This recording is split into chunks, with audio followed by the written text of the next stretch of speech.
What's up, everybody? Welcome to another hopefully amazing episode of the Surf and Sales podcast. I'm Scott Leese here with my good friend and colleague and partner, Richard Harris. What's up, my brother? It is just going dandy, my man. Good. It's been I'm a happy to busy hear that. day. Got to go hang out with our other co-founder last night at the Warriors game and have misery. I've decided there are two. This is how the Warriors play. There's the Yeah. first half of the Warriors, and then Yep. there's the last 7 minutes. Yep. Like And which one that's is more fun to watch? generally the first half is more fun Oh, Yeah. interesting. because It didn't the used to last be seven that way. right. It Yeah. used to be we owned the third quarter. Yeah. So and then Steph would rest for the last 8 minutes. So Those complete days opposite. are those Yeah. days are gone. Well, we hope all the sellers and sales leaders out there are owning the first quarter of their Yes. year right now. By the way, Richard, we are almost or right at 50% sold out for surf and sales I already. know. I know you've been I crushing think it we're on actually that. at 50%. Yeah. You've been October 5th through 9th of this year out on the coast of Portugal, our first ever European surf and sales summit. Check it out at so surfandsales.com. And I got a question for you before you introduce our guest. Why is it so much easier this year? Is it because it's Europe and it's different? good question. Well, I don't know. It's a great question. Is it Maybe more exotic? there's a little bit of a novelty Yeah, potentially. Certainly, it's a lot easier for people in Europe. You that's know, true. we've had a few European purchases Nice. so far, and it's a little more upscale. It's a little more bougie. Ooh, And so ooh, maybe people like the bouginess of it. I'm right. interested. So you Yeah, guys I don't do know. like See, ayahuasca retreats too, or yeah, is just that's extra, but yes, okay? yes. That man you hear chiming in talking about Sorry, growth of various personal development inner type growth. growth. Yeah. Inner Mind growth. Yeah. expansion. That man, his name is Joel Graber. He is the founder and CEO of Modern Outbound and this new little thing called Modern Inbound that he has just launched. Welcome to the show, Joel. We are happy to have you. How's it going, dude? Thank you. Very good. Lovely to talk to you guys. Excited to chat. Yeah, awesome. Massive respect for the wired headphones, by the way. Hell yeah. Huge I've That's had respect old for these. them. school. Yeah, Um, that yeah. is a bit counter to modern inbound, modern outbound. So you're Mm. showing diversity here because you're not just modern, you're also archaic. Modern in our technology, but pretty old school in the hardware. We got to do what Okay, works. that's the distinction. That's the distinction. Well, tell Yeah. everybody about these businesses of How's your yours. rotary phone doing? You still like your It's rotary good. I phone? love the landline. I still got I cable. love it. I love it. I do have a MacBook though, so that keeps me in the game. But yeah, All right. Well, um, tell everybody what your businesses are all about and what you're up to. yeah. So started Modern Outbound about 5 years ago. We help companies build their pipeline. Back when I started this, I had very few competitors. Now I have lots of competitors. Some good, some bad, but the space has gotten very interesting and noisy. So we could talk about that. But we primarily work with startups and really any business that is banging their head against the wall, not really understanding what systems you need to start a conversation. How do I leverage the people I already have, the salespeople that are already underperforming? What do I do there? Um, so we're kind of like a special ops team that comes in. We're a group of specialists, we're a boutique, and we attack everything as a unit versus the SDR model, the outsourced SDR model. So Hmm. that's the I was primary gonna, business. I was gonna ask. I'm gonna ask a little bit more about that. What's the difference between your outsourced group and this outsourced SDR model that you talked about? How do you distinguish between those two? Yeah. I don't want to knock the outsourced SDR model. Like I have some You can friends knock who it. run those. Yeah, I mean, look, it's kind of like a body shop and it's very person driven versus operation driven. So like they'll give you a 25-year-old kid that is maybe managing a couple different accounts and it's like really on them to drive the ship.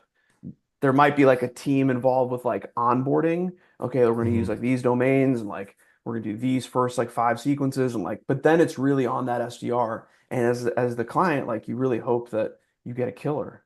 If you don't get a killer, it's going to take you 3 4 months, 30 40K deep and realize that this was a total fail and they can't book a meeting to save their Yeah, life. I was gonna say perhaps in your mind at least that is the explanation for this stat that I'm about to give you. The statistic says 8% of people report success with an outsourced sales org. Wow, it's that high. That's 8%. pretty good. So the question What's becomes the like, source? Who's the why source? why are so many people failing with this? Is it on them or is it on the agency that they worked with? Hmm. And how do you become part of the 8% that has a positive like reviews basically? Where's the Yeah, source though? What just for reference, Scott? good I didn't question. write down the source. Jesus, Richard.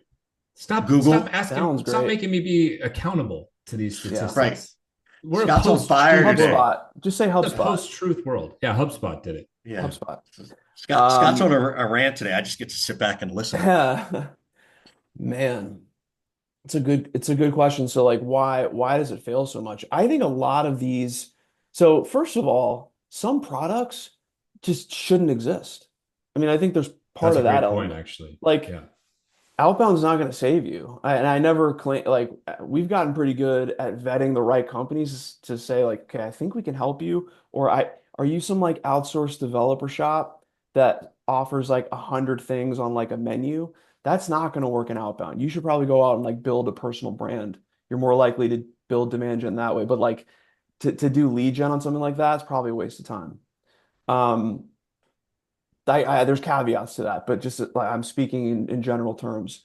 So product market fit is an issue. No matter you can work with the best agency on the planet that is an expert that knows what they're doing, is still not really going to work that well.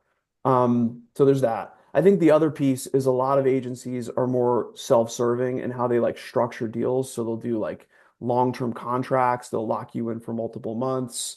They'll charge big onboarding fees so that the client feels like, oh shit, like we're They're 2 months already in. like already on the defensive or like Yeah. nervous, like where's my $2 back off the dollar I spent Yeah. like straight away, Yeah. right? Yeah. Yeah. Like you dig yourself a big hole as an agency when you're like, yeah, we charge a $30,000 onboarding fee. We're going to lock you up for 6 months at 6K a month and you got to pay it up front. Like you're already digging yourself out of something.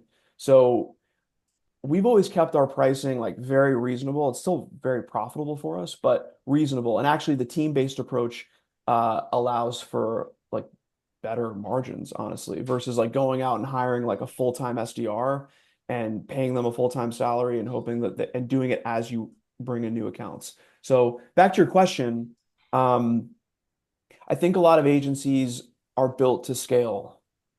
So even if you have product market fit, now it's on the agency to make it happen. Um, it's kind of thoughtless. Like it's just generic templates that are like in their Google Docs that they put in for the client. They don't really know much about email deliverability. This company will remain nameless, but they are a very big outsourced SDR shop. And I was talking to a client that was working with them. Now they're going to be working with us. And this company was charging them 8, 9 grand a month for like this SDR team. They were using their primary domain. Like, what? How is that? Just How burning are it. you just burning it? Yeah, that was their email outreach strategy. Maybe they Is had an what? upsell that was like, hey, we'll fix your burnt domain. Right. Yeah. Yeah. Yeah. Sell email infrastructure plans. Yeah. Yeah. So no, it was like, okay, it was a big aha moment that even the ones at the top don't quite understand like deliverability, maybe the way that we think we do. It's something we geek out on a lot, but yeah, I also think that cold calling has become a lot tougher. So connect rates have dropped, so success rates are dropping. And you need an agency that knows what they're doing. I have a question around outbound in general, right? Because everybody thinks it's going to scale their business, right? Is there a percentage of outbound that you must convert in order to make it worthwhile? Does it need to be 5%? No matter whether you have two SDRs or 10 SDRs, you better be able to convert 5% into customers. Otherwise, you're burning money. Or is it not that simple? I think that if you have ACVs in the six figures, or lifetime value is in the six figures, like you can be a little bit more lax on what the conversion rate is of like an SDR. I mean, you can also like justify having 2 or 3 SDRs on the project, but if it's lower than that, um, we think of it as more of like how much positive sentiment are you getting in the market? Like how much outreach are we doing? Look, even if we're getting like 2% reply rates, we're doing, however many sends a day and we're getting 2% reply rates, our LinkedIn reply rates are maybe 20, 25%, um, which is fine. And we're getting them 20, 25 good responses from decision makers a month. Usually they're happy with that. Um, the I, challenge I don't know then, anybody who would complain about 20 to 25 decision makers a month. yeah, not necessarily meetings, just people that are saying, yeah, like send me info or let's meet or whatever it is. Like I think that sometimes we get higher reply rates, but lower response interested Right. responses. Sometimes so I think not getting too in the weeds on like conversion rate, but you were kind of alluding to this, like outbound should not be your only channel. And if I talk to a company where like that is the only thing they're doing and they're kind of hoping that we come in and like perform surgery on their business, um, and save the day. Like that flew maybe like 5, 6 years ago, but I think Yeah. now it's become too challenging for it to be like So, a standalone channel. all right, I got one more question. We all know, right? Particularly for whoever's managed SDRs, BDRs, right? The hardest job in sales, in my opinion, is the cold call, right? Yeah. It's not easy. Um, why did you gravitate to the hardest thing in sales? What made that interesting to you? It's Because always been kind of masochistic. Yeah. most people would take what's easiest? Yeah. Well, we don't do cold calling actually. What we do cold emailing and LinkedIn outreach, but Still, cold outreach is hard. yeah, it is hard. No, it It's is. I'm kidding. It's so hard. I mean, why? I just enjoy it. It's the most fun for me. Like, And what I makes it love fun? it's a puzzle in a lot of ways. Like you're working with a client and you could do these like generic campaigns and hope it works, or you could get really, really precise on specific tactics, strategies. And like honestly, there's nothing better than when those tactics you put in place like really work. I also love that we're so close to the revenue side of their business. Like we are responsible for new pipeline. It's truly like I feel like it's a real service that we're giving them. They're walking away with new conversations and like new pipeline that they otherwise would never have had. Um, So yeah, I'm going it's to go back. rewarding in that way. I'm going to go deep psychology for a second, Yeah, which means I have one more question. love it. Um, have you always liked doing the hard stuff? Growing up, were you like like I have to put in extra time to practice or extra time to study? Like, have you just always been driven that way? No, I was a terrible student, horrific. I had major behavior problems. Maybe as a child of divorce kind of thing, like wanted to get attention. But I think that's part of it is that I kind of remember what it was like. It's sort of like helpful trauma that I know what it's like to be at the bottom of the totem pole in a lot of ways. And now it's about like doing the hard stuff that kind of gets me to the best version of myself.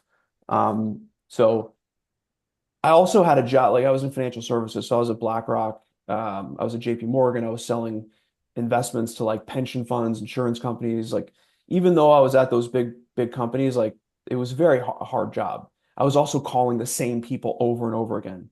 Like I had a 3 or 400 focus list, 3 or 400 accounts, and I had to find different reasons to call the same people over and over again. And That's fully some Glenn Gary leads stuff Yeah, oh totally. yeah. Oh yeah. Yeah. No, I was like taking people out to dinner. I was doing like all the Al Pacino tactics, like to sit with somebody at a bar for a few hours and try to close. But also it was about like calling them the next week with new ideas and like keeping this relationship going. To me, like that was a very it was fun, but it was difficult. This I think is even a little easier, maybe. Um, I love the workflow of like building new ideas with clients, testing, experimenting, having it work, having it not work, go back to the drawing board. Like this is the fun stuff. It's like a game. Yeah. Go ahead, Scott. Can you break down the difference for us between modern versus old school or whatever's been done? I mean, you clearly believe so strongly in that terminology. I mean, you've built two companies, modern outbound, modern inbound.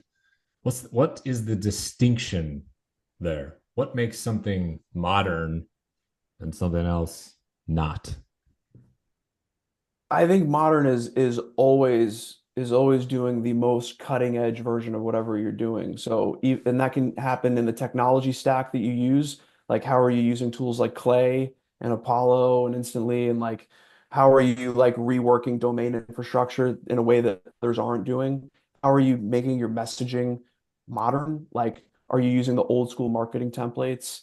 Um, or are you like actually getting out there and trying stuff? And I think we take a lot of pride in the experimentation of this, which actually makes it modern because a company knows when they work with us, they're not going to get like the boilerplate stuff. They're not going to get, some basic like single domain setup. They're not going to get some like generic list that's pulled from Zoom Info. Like they're going to get something that might not necessarily work out right away, but the idea that we're trying to be as detailed and modern in every category as possible, like that resonates. I also think most companies, sales teams, marketing teams, they're not trying enough things internally. So we set up a system like the special ops team is kind of like a modern approach to doing this. Usually like they'll just hire a person to run their campaigns and it all goes through them. The fact that like everybody here is like a tactician, like a specialist, like that's kind of like a different way of looking at it. Um, It's full on SEAL team. I guess so, yeah. Yeah. What do you call it? Credit, Special ops. respect to the So SEAL team. Yeah. Um, yeah. yeah, that's a hell of a comparison, but I guess it's The close. so the what are the things that you think are uh, about to go by the wayside and no longer be effective? Right. So the thing about staying on the cutting edge is like you can't have something new without killing off something old, right? So every time you Yeah. innovate this new thing, it basically renders something else from the past like ineffective. Yeah. So everybody wants to say like, don't call anything dead. It's like, okay, but if there's these five new things that are the cutting edge that are working for everybody else, and nobody's doing these other five things that people used to do, those things are pretty much fucking dead. They might be resurrected 20 years from now, but for the time being, they're dead. Yeah. So, what are these things that are the opposite of modern selling that you're encouraging your clients? Okay, step away from that.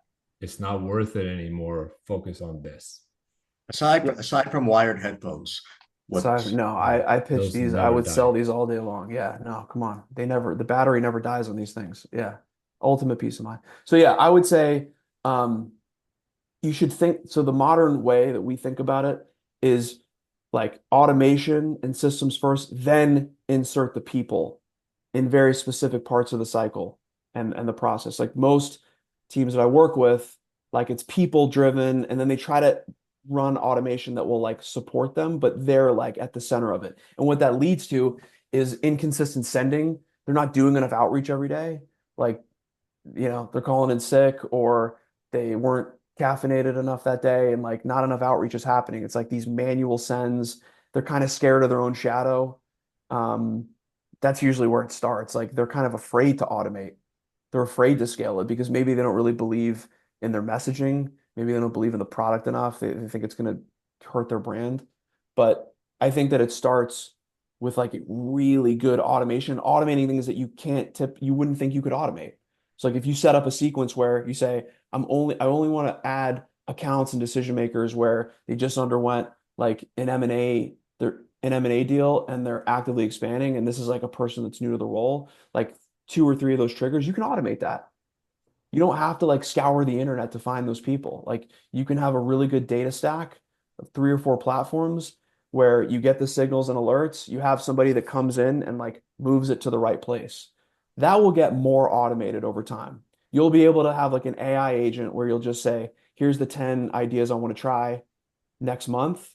Here's the data I want to pull. Here's where I want to pull it from. Here's like the messaging. You might want to review it and they'll be able to do it. So that's coming in how the do near you future. how do you how do you Richard, hold on, Richard. Do you ever think to yourself, what if we had all of this tools and technology and all this kind of thing, 20 something years ago when you could make 100 cold calls and 60 people would pick up the phone, and before email got destroyed, my goodness, it's like you'd have conversations all day. Your talk Yeah. time would be 20 hours a day. Yeah. It'd be incredible. But we have to do all this fancy stuff just to get 1% of the fucking Yeah. target to even engage with us. Yeah. Crazy. The It's amount of crazy. effort required just to have one conversation with somebody. Yeah. I mean, how many products are out there right now? I mean, that's the other thing. I don't know the number. That's like 15, 20 years ago. How many like SaaS solutions did you have? Not Yeah, many. well, Like, there's 15, 20 of the same product with a different wrapper on it, right. basically. Every Right. time somebody launches a product, tomorrow there's 14 other ones competing with it. hmm Yeah. Yeah. So like how many new agencies, how many new products, how many new AI wrappers? Like people are just tired. Like they don't know who to trust anymore. Which is part of why like I got into the LinkedIn game of like running outbound, like cold outbound, warm outbound, but like building the brand at the person level, at my level, like where I'm sharing stuff and I'm helping clients share stuff on their personal profiles. Like I know you guys both do this. Um, that drives outbound. And I think that's the future, like is Well, building really I good mean, I would funnels. argue that's the present, you know, Yeah, it's still early on LinkedIn though, shockingly. Like billion users less than shockingly. 1% Yeah. post weekly. So Yeah. Yeah. surprising. Yeah. I have a question for you. When you talk about old school versus new school, and you have a potential client who shall be named nameless, um, who is so old school, they don't even want to use a CRM. They only track things in Excel sheets. They don't like, automating much. How do you convince that old guy who may or may not be on this call uh, that Hmm. maybe he should adopt a little bit of technology into his life? That's a top. That's like more of like a therapy conversation than a Well, like I. you haven't spent much time with Richard, but that's how all of his conversations eventually Yes. evolve. Yeah. But what are you Yes. scared of, Richard? What's your biggest fear there with introducing some automation? My biggest fear is that my friend will just fall behind and he gets very nervous when he doesn't make enough money, that this would help solve some of those pains, but he also has a problem wanting to spend the money on things. So Hmm. Yeah. Well, let me help you out here, Joel. He's Yeah. not the one with the problem. right. Got I'm it. the one with Got the it. problem. You're the one with the Okay, problem. yeah, yeah, Okay, got yeah. it. I He's was picking that up he's slowly, very covertly slowly. hammering me right here. Yeah. Yeah. Yeah, asking for a friend. So no, Well, but serious question. I think a lot of people come to you and they're obviously looking to do something different than what they're already doing, right? In some cases, yeah. versus someone who's like, hey, we've heard about you. You're just going to help us start from scratch, right? Two different kinds of clients. hmm hmm How hard is it to convince those other people, not financially, that they have to admit they've been doing it wrong and they're willing to go in and make some of these investments? Maybe they do need to invest in some technology before they even start working with you. Like, Yeah. how do you try to adjust someone's mindset to something like that, even though they're asking for it, but they don't want to pay for it, so to speak? Right. I think I'm out of the business of like trying to convince anybody of anything. Like you know what? Like That's the it, best answer I've ever heard. yeah. You're going to be a pain in the ass client and you're not going to let us operate the way we know we need to. It's pretty, I mean, I'll give you some free advice, to go in and like build something and like just use like a basic sequencer just so that you can get comfortable with it, like work it out like a muscle. But like I don't think any salespeople out there should be convincing anybody. Speak to the outcomes. Are those outcomes that you want? Like, do you want X number of like meetings, X amount of pipeline at the end of the month? Yeah, I do. Okay, like how are you doing that now? How much time are you spending? Like, let them get fired up about their own problem, and then you can align with that. But I wouldn't try to convince anybody. Hmm. Most of the companies I talk to, like historically, like when I started this, even 5 years ago, it's not that long ago. Like there were a lot of people like that were anti-automation. They didn't want to touch it, scary. Most of the people I talk to are open to it to some degree, except for Scott. Yeah.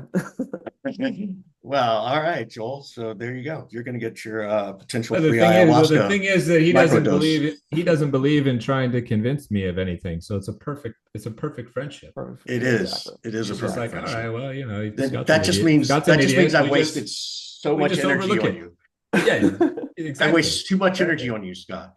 So, Yeah, But well, then my this is the parents could have worst. This told is you the the same worst thing, thing. They've right? been trying for even longer. yeah. The worst part is that like somebody would try to convince Scott, like, no, we'll do this. And you know what, Scott? How about this? Like, give me your credentials. Let's set up an account for you. We'll do a pay per meeting situation. And then, I mean, Scott's too smart for that. But there are going to be a lot of people that would say, oh, that's no risk. No sweat off my back. Sure, go see what you can do. If you can go get me 10 meetings next month, I'm a client for life. And that lends itself to this machine gun approach where it's completely thoughtless. Like there's nobody at the wheel and you're just blasting out shitty emails and then their brand gets um compromised even more. So Yeah, you've got a lot of those.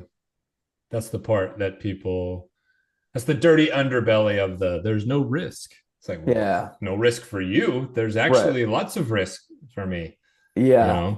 Yeah. sullying my name and all this kind of thing, right? Hmm. Yeah. Yeah. Yeah. You You don't, you yeah. you you mentioned our friend LinkedIn, which we sort of love and we love to hate. Hmm. Why do we love to hate it so much? I don't know. I think maybe deep down we know that we need to be doing more on it. So it's like a defense mechanism. Like, oh, it's not that important. It's not really, I don't really need LinkedIn. I think deep down, everybody in the B2B space knows that they need to be doing more there. Um, So we hate that we're dependent on it a little bit. we hate that we're dependent on it and we're stressed out that we haven't acted on it yet. Hmm. And so it's easier to just like throw it to the side and say, I think it's overplayed and overhyped and Okay. I don't need That it. I can that think, can that can resonate with me regardless of where someone is in their LinkedIn career and journey, actually. mm, Because I can look around and see people crushing it way more than me and just be like completely deflated and mm, demotivated, right? And be like, hmm I should be doing more, I should be doing this, I should be doing that.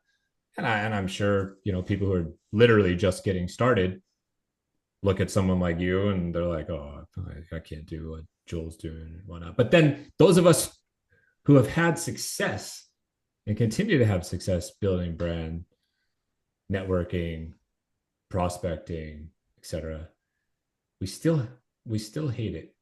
We're frustrated with it.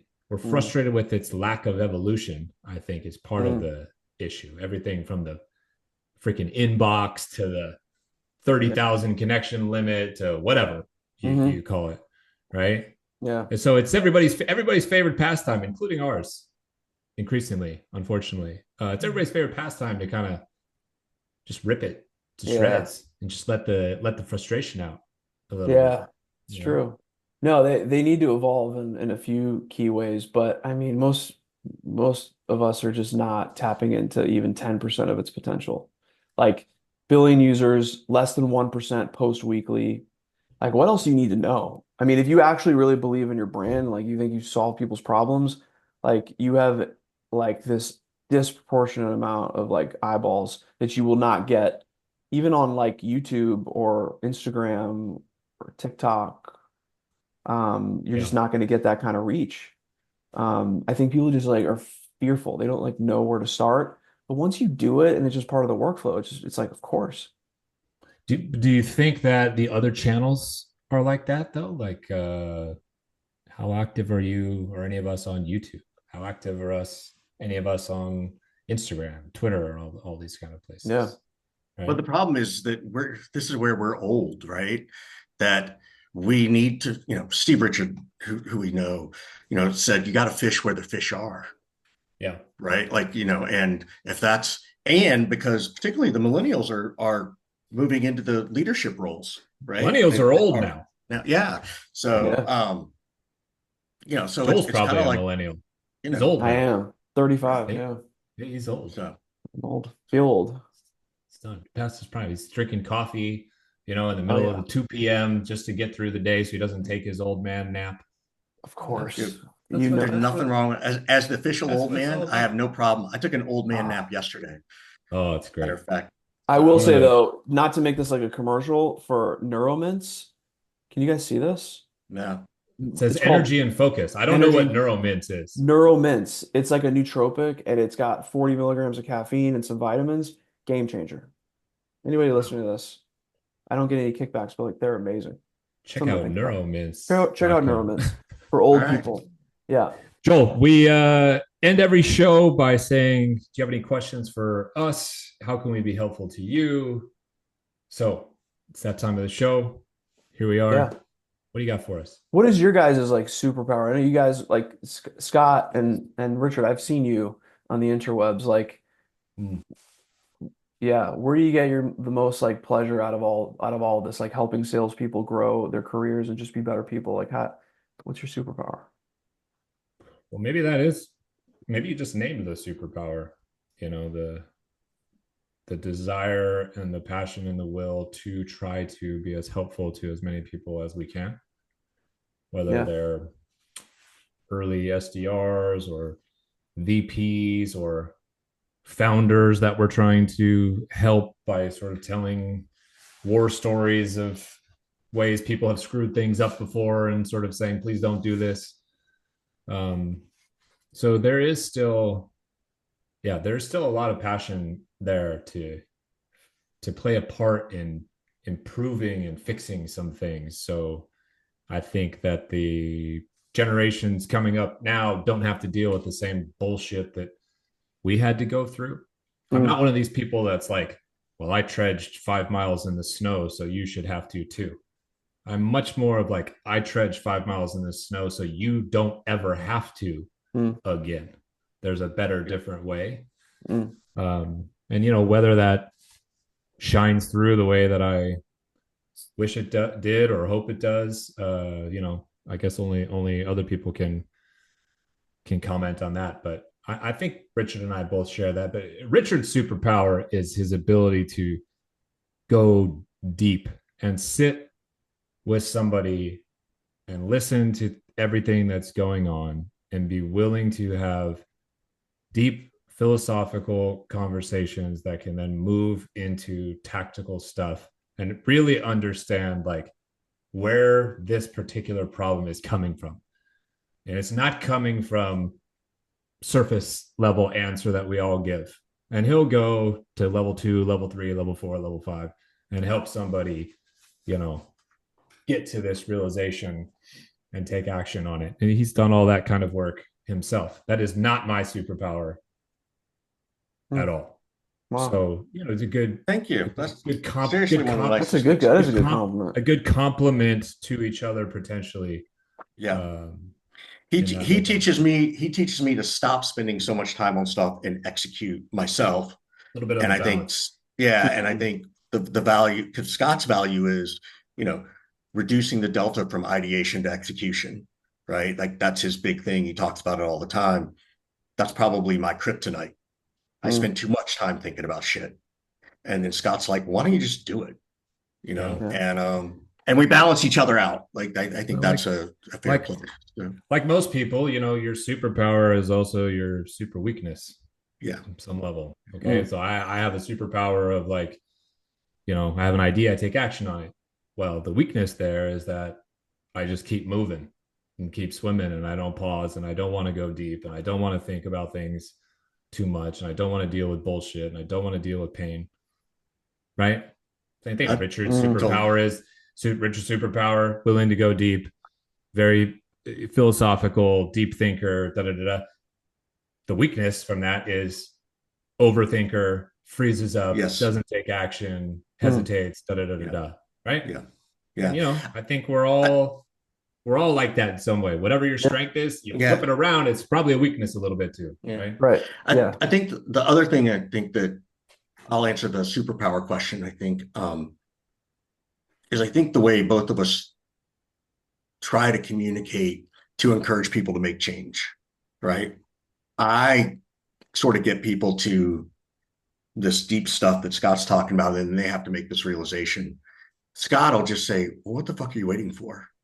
but it works for people. Like it works when people talk to us for whatever reason, that seems to be what they're looking for, right? And I think that's a key to leadership is like the willingness to listen a little bit and not tell people what they should do.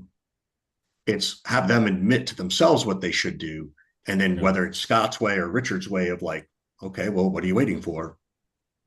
That's the key piece, right? That's the key piece of back to what Scott said, which is we both enjoy watching other people grow. And that growth isn't just business side, it's professional, it's personal, it's where those two things interlock. Because in the back of our head, Scott and I, because we've talked about it, we each have this tally of how many people who've worked for us or we've worked with have we seen get promoted. Yeah. Right. Like there's this That's a good marker. and for us, that drives us. Right. It's, it's that coaching all the other tree stuff is kind fun. of Yeah. thing. So, if in like sporting parlance, is like, yeah. Richard recommended this book from Bill Walsh to me, The Score Takes Care of Itself, which I'm finally now about 70 pages into. 4 years later. Yeah. Well, I have a huge list that I had to get through first. Anyways, people talk a lot about Bill Walsh's coaching tree and all of the assistants he had over the years that went on and became head coaches. Coaches, yep. And then those head coaches had a bunch of assistants, and now some of those people are becoming coaches, and on and on and on. And so, you think of yourself as the big redwood tree, and all of these people that worked for you and got promoted that you've helped, they just become branches. There's I think we both have a sense of pride around that. So appreciate that opportunity to answer that question, man. Yeah, for sure.